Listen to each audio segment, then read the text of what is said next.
Welcome to the March episode of Ask Max. We are so close to spring, Chris. Yep, which means we are just about ready to turn off the furnaces and start running the air conditioners again. I wish. So close and yet still so far. So in light of the hopefully warmer weather coming, we are ready to answer some of your air conditioning related questions. Let's dive right in.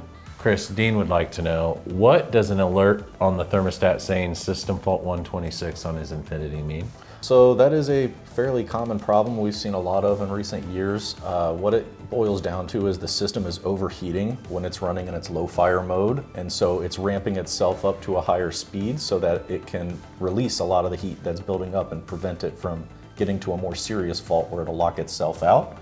I would recommend getting a technician on site so that we can address airflow and make sure that its gas pressure is set appropriately so it doesn't overheat in the future. Great advice. Hope that helps.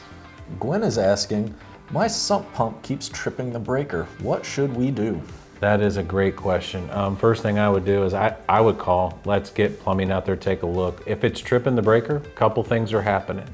The motor's going bad and pulling too high amps, maybe the breaker's bad.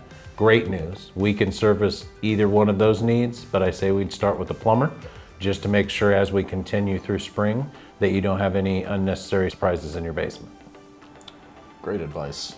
Ronald would like to know, he turns his air conditioner on during the day, furnace on during the night. Is that a problem? No, that's actually, it's very common for this time of year. A lot of thermostats actually have pre-built programming into them so that you can set an auto changeover between heating and cooling and just set parameters where it'll heat if it drops below a temperature and it'll cool if it gets above a certain temperature. I see no problem with that whatsoever. Just try and make sure you don't have too close of a split between temperatures you're shooting for, or else it's just going to constantly fight against each other, cycling back and forth and run up utility bills a lot.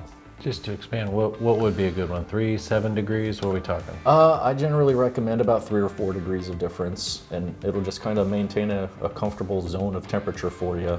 A lot of houses that I've been into, they tend to stick around 68 to 72, and it keeps them comfortable through this time of year before they can just switch it to full time on just cooling mode or full time heating mode. Love that advice.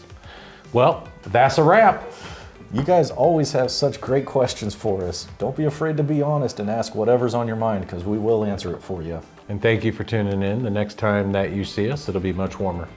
And you guys have a great day. Don't forget, we're always just a phone call away.